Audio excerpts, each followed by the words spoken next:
In this video, I'll show you how to reduce your CLS or cumulative layout shift score significantly, and all it takes is one simple tweak to your images.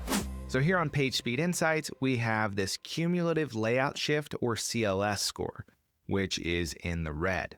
This is basically a measurement of how much stuff is moving around without users expecting that stuff to move around. This typically happens when the page is loading, but can be anything that moves unexpectedly without user interaction. For images and videos, the easiest way to combat this is by adding explicit width and height attributes. So that's what we're going to do next. We need to start on the front end of the site because we have to use the inspector to determine the rendered width and height of our images. We're going to start with the logo here. So we'll right click and inspect. And once we find our image tag, we just need to hover over the source attribute value, which is the URL of the image, and look at how big it's being rendered. In this case, the rendered size is 256 by 106 pixels. Now we need to just pop into our site builder and add a width and height attribute to this image that matches the rendered size. So we'll add a width attribute with the value 256.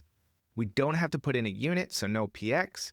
Now we'll add a height attribute of 106.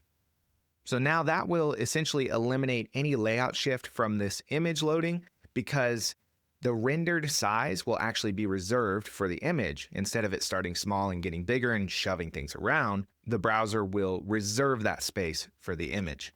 Now let's do the same thing for all of our images. So we'll grab this background image here. It's absolutely positioned, so I don't think it'll actually impact CLS at all. But as a matter of good practice, let's go ahead and add the width and height for it.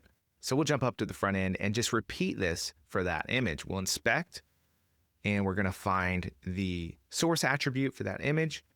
The rendered size is 1440 by 810. So let's go add that in. Width is 1440, and height is 810.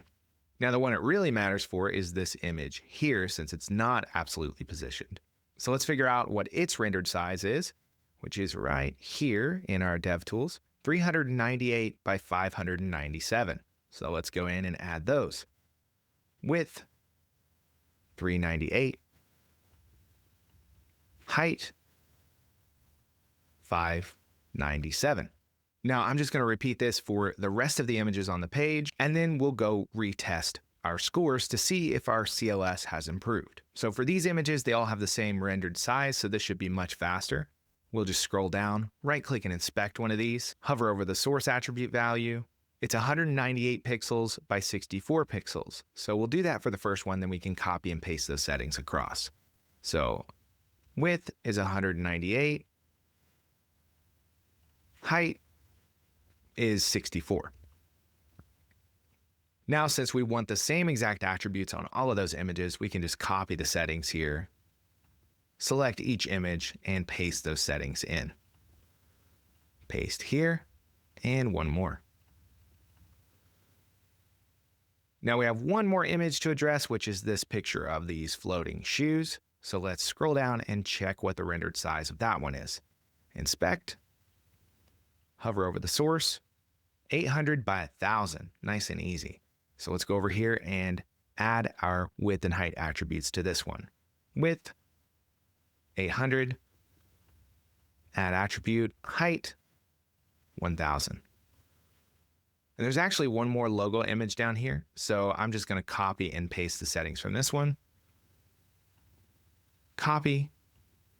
And then put them on here as well. But we want to change the loading attribute to lazy since it's way down on the page. Now we'll save that and we'll hop over to PageSpeed Insights because we're going to go ahead and retest to make sure that this actually improved our CLS score.